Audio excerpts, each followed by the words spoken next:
Okay, I'm Rob Lovell. I'm the managing editor of AccountingWEB, and I'm here at the Digita Synergy conference in Chepstow today. I'm here with Rudi Jansen, and thank you very much for the talk earlier. It's really interesting. Can you start off by really telling accountants how they can really achieve 90% conversion rate on cold leads? Rob, thanks for the question. And, a lot of people go, 90%, that's not at all possible. And yet, I believe very much in what we teach, that it's about getting the processes right and the system throughout your entire business. And sales is just another process. And for a lot of us, we go from the initial leads being generated, however that happens, to the actual cold meeting. And that doesn't really work. So when you put a process in place, actually step-by-step of warming people up, then it can work. So I believe it can totally work, and pulling in a number of steps before the actual face-to-face meeting. And this can be from calling people up initially just as a quick introductory call, literally 30 seconds of, hey, looking forward to meeting you. Maybe sending something in the post, asking to send a questionnaire back. The more engagement you get before the actual face-to-face meeting. And I also highly recommend even having a telephone conversation initially, just to ask them about their business and again building that rapport and warming up the relationship for the face-to-face meeting. So the more we can do that, the more the relationship warms up. Yeah. And through that process, systematically being followed, 90% conversions. It's a high to reach for, but it's actually absolutely possible. It's achievable. Yeah. You talked quite a lot in your talk about little touches. Can you sort of tell us what you mean by that and how effective that is, that sort of multiple building up of little touches as you go? Okay. So I work through what I call the trust bucket. So in between all humans is a trust bucket. When you don't know somebody, that trust bucket is empty. And when you know them really well, and you trust them, the trust bucket is full. So the question is, what is the quickest way that I can get little bits of trust into the trust bucket between me and my new prospect? So those are the little touches. So some examples of that is, let's say the lead gets generated through telesales or referral. You want to make small little promises and then keep them. So examples, let's say telesales, the telesales person would say, we would give you a call within the next 24 hours.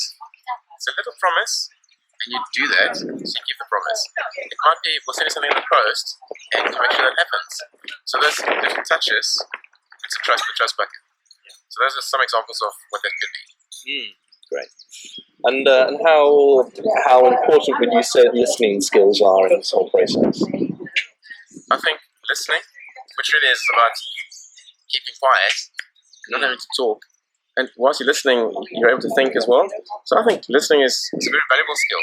Also, when you're listening, it allows the other person to be talking. And a lot of people, majority of us, enjoy when we have somebody listening to us intently and really paying attention and asking about our lives. We love to share.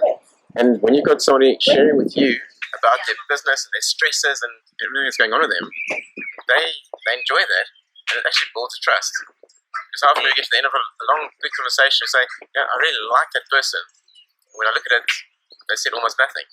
So it does work. It's very important, having listening skills and giving the other person the space to listen, to speak. Definitely. And there's for many accountants and probably many on AccountingWEB, there's a big kind of cloud of mystery over the sales process. What are the practical steps that they can take to kind of get over that mystery? Okay, good question. I'd recommend, gain the knowledge as a first start. Because as accountants, we spent years studying our subject. We're good at it, we're doing CPD, looking around, getting more knowledge. Yeah. But how much time have we actually spent learning about sales? So in other words, how many books have you read about it? How many courses have you been on? So go and gain that knowledge, and that will give you a lot of what you need to make the game even better.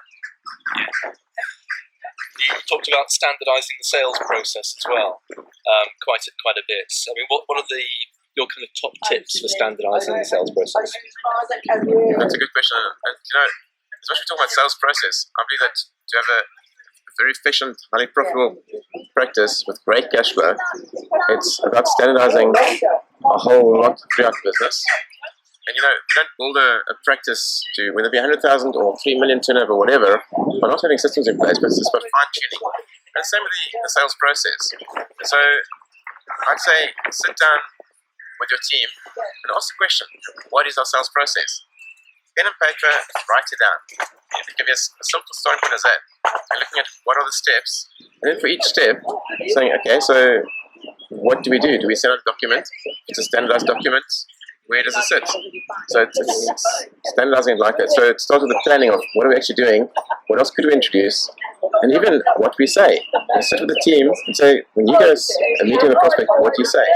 What do I say? And bring those notes together. Write it down, get the best of what's going on. It's a basic starting point to make a big, massive difference. It's great, thank you very much. Very insightful and good talking to you. Likewise. Thanks.